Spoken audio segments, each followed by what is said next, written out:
Hey y'all, welcome back to the lab. In this video, we're going to be building a single file web API with F# and Falco, the web framework. So I've primarily been building web apps with F# and Giraffe for the past few years, as it's stable, performs well, and has a reasonable ecosystem and API. And so basically this means that it works well, so I haven't really had much of a reason to explore other options or switch to a different framework or ecosystem. But Giraffe is not the only production-ready web framework available in F# land, and a lot of work has gone into evolving these other frameworks since I last took a look at them. And so in this post, we'll be diving into one of these frameworks, Falco, specifically version 5, and walk through creating a single-file minimal web API with it. So first, let's give an overview of the web API we'll be building so you can kind of understand where we're going with all this code. And basically this web API will have 3 endpoints. So slash, or the index, will just list all the items that we have. Slash create will create a new item, and then slash detail slash ID will fetch a specific item that has the specified ID, or will just return not found. So very simple kind of create and read endpoints here.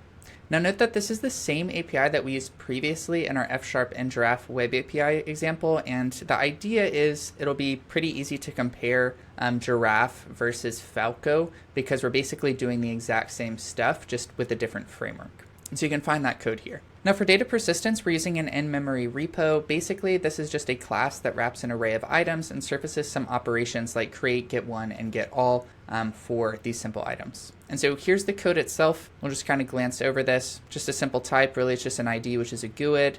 We just have a helper that does a string to GUID option, and then we just have a repo, which is literally just a list. We have get all, which just returns the list. We have get one, which searches in the list for something with a matching ID, and then we have create, which literally just creates a new item and puts it in the list. Now for more on this data repo and how each of this stuff works, you can check out the F# and Giraffe example where we initially built this data repo. We're just using the exact same code here, and so this has more of an explanation of how it works in the code and stuff. Now final call out is that the full project source code is available here on GitHub to HAMY's members, so we will go over all the full source code in this post, and you can copy and paste it, but if you just want to be able to clone the repo, run it on your own machine, you can find that here in the GitHub repo for HAMY's members. All right, so that's an overview of the web API, but, I'm just a random guy on the internet and you shouldn't trust me. And so what I'm going to do here is spin up the web API locally to kind of show you how this actually behaves in the browser to prove that this code is doing what I say it's doing. So here I'm running .NET run. I realize that my body is over the command, you can't see it, but I just ran .NET run and it's saying that your application is running on port 5000. And so we'll go over to my browser and take a look at this. And so here we are at localhost 5000. Let me refresh so we hit our new API, and we can see that there's nothing here. It says item count 0. There's no items in here. And so we need to actually create a new item. And so here we'll go to /create, and we can see that it's returning a bunch of IDs. We click this 8 times. So we'll come back over here. We can see that we have 8 items in here. It's listing each of the IDs. And then if we just grab one of these IDs and go to our detail route and we put the ID in there, then we can see that it's grabbing something. And then if I say I am not an ID, so this doesn't exist, then it returns not found because there's no such item in our data repo. And so that's our web API, very simple, just plain text, and now we can dive into the code for how it's built. All right, so Falco Web API. So Falco's endpoints use much the same interface as Giraffe's. They're built around the idea of an HTTP handler, which here is defined as HTTP context to task. And we can see this here in the GitHub repo of Falco. HTTP handler literally is a context to a task. And so this HTTP context gives you access to the details of a request like route parameters, headers, injected services from ASP.NET, stuff like that. And so for our web API, we'll first just set up our endpoint mapping so you can kind of see how we're connecting these things. And really it's just a list of URLs to their HTTP handlers. So here I'm storing it in a variable so we can use it later. It's just a list. And here this says this is going to be a GET request to the URL /, and this will be sent to our get all HTTP handler. Same thing for /detail.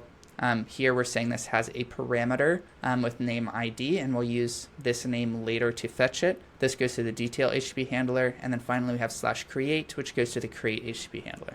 And now we can go into how we've actually defined these endpoint handlers.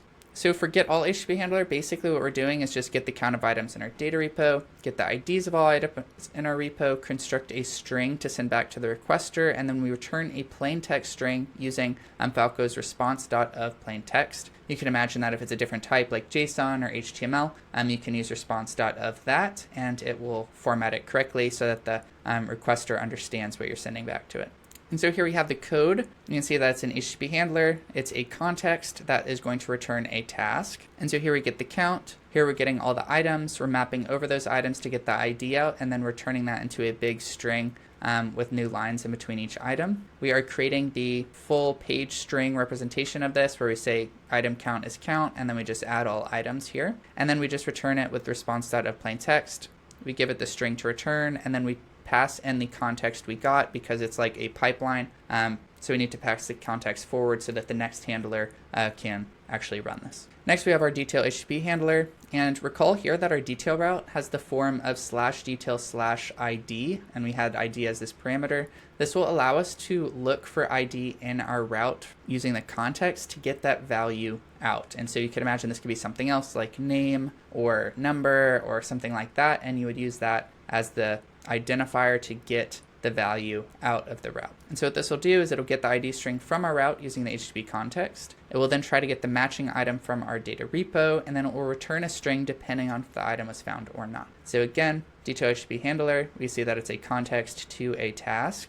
We get the route here using request.getRoute using the context, and then we try to get the string of ID out, and this will be our parameter. Finally, we pass this into our data repo, and this will be an option depending on if we found it or not. So then we can match the option. If we found it, we'll just return the string representation of the item. Otherwise, we just say it's not found. Finally, we have create HTTP handler. So we're just going to create a new item in the data repo, and then we'll return a string representation of the new item. Again, HTTP handler context to task. Here we just say item repo.create, and then we just return the string representation of that item. All right, so that's the core logic of our web API. We've already talked about the endpoints, the handlers, and the data repo, but we still need to talk about how we're hooking up Falco to ASP.NET so that when you run .NET Run, it actually spins up everything. And so here we're using a very similar configuration to what we used for our F# and Giraffe single file web API, really for ease of comparing and contrasting. And also this is just kind of like boilerplate that I brought with me over the years that I know works. And so this is what we're using, but I think there are simpler configurations you can use, especially with like .NET's minimal web API stuff. I've seen these simpler configurations through, Falco's docs and around other examples. So while my configuration here works, there might be more optimal ways, but this is what we're going with here. And basically what we're doing here is we're using this configure web host builder, and it's got a lot of stuff. It's like boilerplatey. It's very like older ASP.NET looking. But the important parts are we got to configure services, and configure services, we got to add routing here, and then we do the configure here to actually configure app, which calls here. We say use routing and then use Falco, and this is where we pass in the web app endpoints that we declared earlier. And so this does a configuration here, and then it's like, hey, go build that and then actually go run it. And this is how we're saying on .NET Run, this is actually going to start everything up. And so we've kind of gone through each of these sections piecemeal, but I do have the full single file web API code here.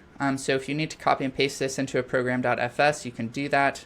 And it's all here, everything we've gone over, ending here with the actual Falco to ASP.NET. So this is what actually spins up everything. Next. So overall, I really like Falco. It's lean with minimal boilerplate to get your web app up and running. And really, I'm happy that we have several good web frameworks in the ecosystem. It gives people a lot of options and helps push F# forward.